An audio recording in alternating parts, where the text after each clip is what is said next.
ಮಹಾತ್ಮ ಗಾಂಧಿ ಸಮನಾಗಿ ಹಾಕ್ಬೇಕಂತೇಳಿ ನಾನು ಒತ್ತಾಯ ಮಾಡ್ತೀನಿ ಬಂದು. ಯಾಕಂದ್ರೆ ಬಾಬಾ ಸಾಹೇಬ್ ಅಂಬೇಡ್ಕರ್ ನಿಜವಾದಂಥ ಅವ್ರ ವಿಚಾರಗಳನ್ನ ಜನರಿಗೆ ಮುಟ್ಟಿಸುವಂತ ಕೆಲಸ ನಮ್ಮ ಸರ್ಕಾರ ಮಾಡಬೇಕು ಅನ್ನುವಂಥದ್ದನ್ನ ವಿನಂತಿ ಮಾಡ್ತೀನಿ ಅಧ್ಯಕ್ಷರೇ. ನಾನು ಹೇಳೋದು ಇಷ್ಟೇ, ಎಲ್ಲಾ ರಂಗದಲ್ಲಿ ಇವತ್ತು ವಿದ್ಯುತ್ ಆಯ್ತು.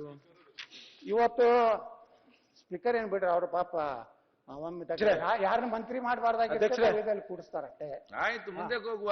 ಅದಕ್ಕೆ ಅಧ್ಯಕ್ಷರೇ ನಾ ಹೇಳುವುದು ಏನಂದ್ರೆ ಎಲ್ಲ ನಮ್ಮ ಪಾರ್ಟಿಯಾಗೂ ಹಂಗೆ ಅಧ್ಯಕ್ಷರೇ, ಯಾರನ್ನಾರೇ ಮಂತ್ರಿ ಮಾಡಬಾರ್ದು ಅಂತಂದ್ರೆ ಸ್ಪೀಕರ್ ಮಾಡ್ಬೇಕು. ಈಗ ಉತ್ತರ ಕರ್ನಾಟಕ ಬಗ್ಗೆ ಚರ್ಚೆ ಮಾಡುವ. ಕುಳಿತುಕೊಳ್ಳಿ ಅಂತ ಮಾಡ್ಕೊತ ಕೂತ್ಕೊಂಡು. ಅದಕ್ಕೆ ಅಧ್ಯಕ್ಷರೇ ಪಾಪ ನೀವು ಒಳ್ಳೆಯದೇ, ನೀವು ಆರೋಗ್ಯ ಮಂತ್ರಿ ಇದ್ದಾಗ ಒಳ್ಳೆ ಕೆಲಸ ಮಾಡ್ರಿ, ನಗರಾಭಿವೃದ್ಧಿಯಾಗೂ ಒಳ್ಳೆ, ನಮ್ಗೆಲ್ಲ ಗೊತ್ತಿದೆ.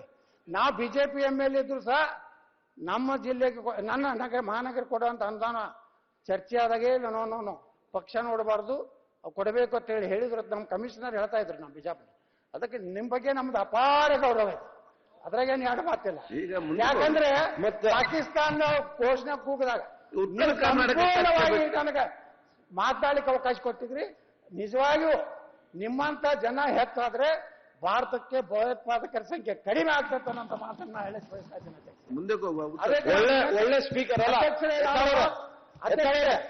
ಈಗ ಸ್ಪೀಕರ್ ಕೂಡ ಆಗಿದೆ ಅಂತ ಹೇಳ್ರಿ. ಒಳ್ಳೆ ಸ್ಪೀಕರ್ ಕೂಡ ಕೆಲಸ ಮಾಡ್ತಾ ಇದಾರ. ಯಾರು ಇನ್ಮೇಲೆ ಅವ್ರ ಬಗ್ಗೆ ಅಪಸ್ವರ ಹಚ್ಬೇಡ್ರಿ. ಆ ಕಡೆ ಹೆಚ್ಚಿಗೆ ಒತ್ತು ಕೊಡ್ತೀರಿ, ಈ ಕಡೆ ಹೆಚ್ಚಿಗೆ ಅಧಿಕಾರ ಕೊಟ್ರೆ ಕಾಂಗ್ರೆಸ್ ಪಾರ್ಟಿ ನನ್ನ ಚರ್ಚೆ ಉತ್ತರ ಕನ್ನಡ